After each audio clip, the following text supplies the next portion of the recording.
Hey everybody, author David L. Craddock here. Where is here? I am in my home office and library behind two of my many bookcases that I've crammed into this room to do a special unboxing video. Special for a couple of reasons. Because it's my first, and because I received two packages, two very heavy packages via UPS yesterday. 24 pounds each? Yes, 24 pounds each. From Taiki, the publisher of the Gairden Chronicles, which is my series of young adult fantasy novels. And unless I'm mistaken, unless Margaret, my editor at Taiki, just decided to send me books for the heck of it, which would be great. I'm always appreciative of books that just show up at my doorstep. These should be my author copies of Point of Fate, which is book 2 in the Gairden Chronicles. Point of Fate has actually been available on digital platforms since late August, but the print book took longer to manufacture because this book is a beast. It is about double the size of paperback of Heritage, which is around 350 pages, if memory serves. That was the first book. And so Point of Fate is special for me because, fantasy authors were not known for brevity, and Point of Fate is actually my first doorstop fantasy novel, as we say. I promise it's not just all a bunch of words trying to hit a super huge word count. I think you'll be really happy with Point of Fate if you've read Heritage. Point of Fate ups the character count, ups the world building, ups everything. Instead of just one character, now we've got 5. They're all kind of moving, scrambling about in the 4 realms of Crotaria, trying to prepare for war against Tiernan and his army of the undead. And I'm really proud of Point of Fate, really happy with how it turned out, and I'm really excited to get my hands on this thing. As much as I love digital books, as much as a lot of my library has become digital for reasons of convenience, I think like a lot of writers, like a lot of readers, books feel real to me when they are a collection of dead trees. So without further ado, let's open this sucker up.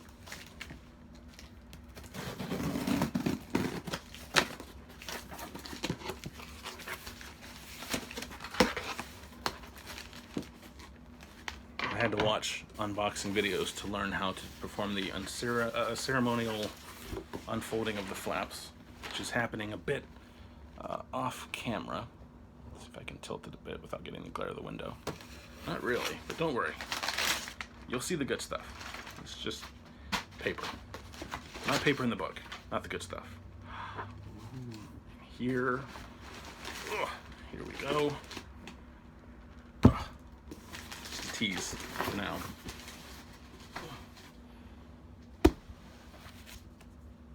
And here we have it.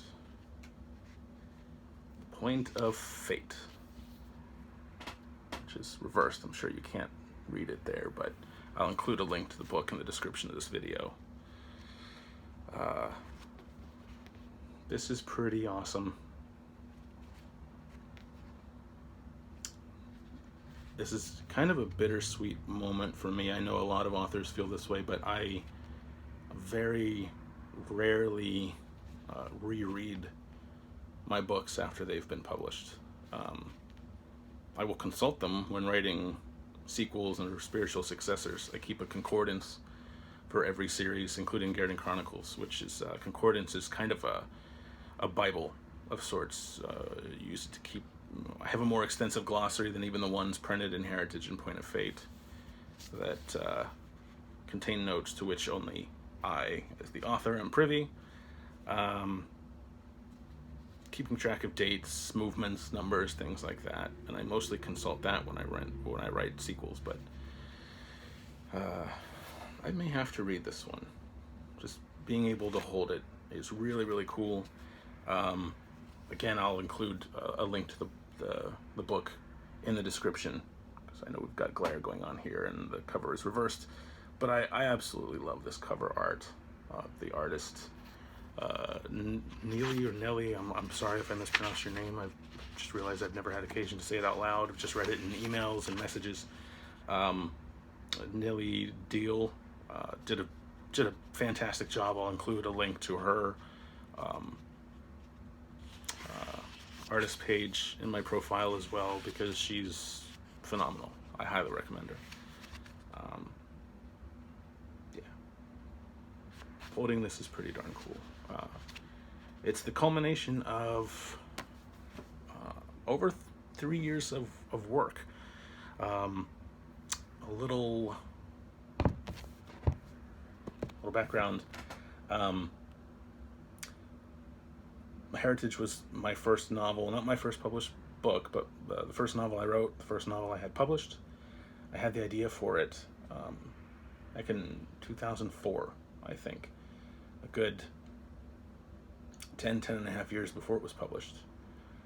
The idea, obviously evolved a lot. It went through over a dozen revisions before I finally sold it, and then a handful more after that, as I worked with my editor, Margaret, who's also fantastic, to revise it, really sand down all those rough edges and get it suitable for public consumption. And I'm super proud of Heritage because it's my first novel. It will always be special to me. But I'm very proud of Point of Fate, and it's special to me because for a while I didn't really think it could ever be as good as Heritage, just because Heritage was, it was my first novel I ever wrote, the first novel I published. It was just, there were so many firsts. But I think, as much as I do love Heritage, that Point of Fate is better. I think it shows how I've grown as a storyteller. I think my biggest strengths, if you've read my work, I don't know, maybe you disagree, maybe you think I have other strengths, maybe you think I have no strengths, in which case don't tell me that. I think my biggest strengths are pacing and structure. And Point of Fate was really hard to nail down in that respect. 5 different point of views in 4, sometimes a few more unique places. It's like putting together a 1,000-piece puzzle without being able to consult the finished image on the box lid. So I'm really proud of Point of Fate, and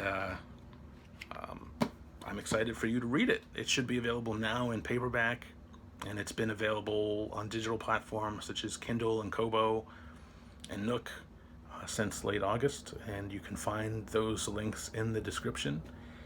And waiting to show you this was kind of killing me, but since I'd never done an unboxing video, and since Point of Fate is, even though it's been out digitally for a couple months, it now officially feels out since all the editions, the paperback and the digital, are available. I kind of wanted to do something special, at least for me, something I had never done before. So thank you for hanging out. I hope you enjoy Point of Fate, and if you haven't read Heritage, definitely read that one first. And who knows, maybe I'll do more of these in the future. Thanks a lot, and happy reading, as always.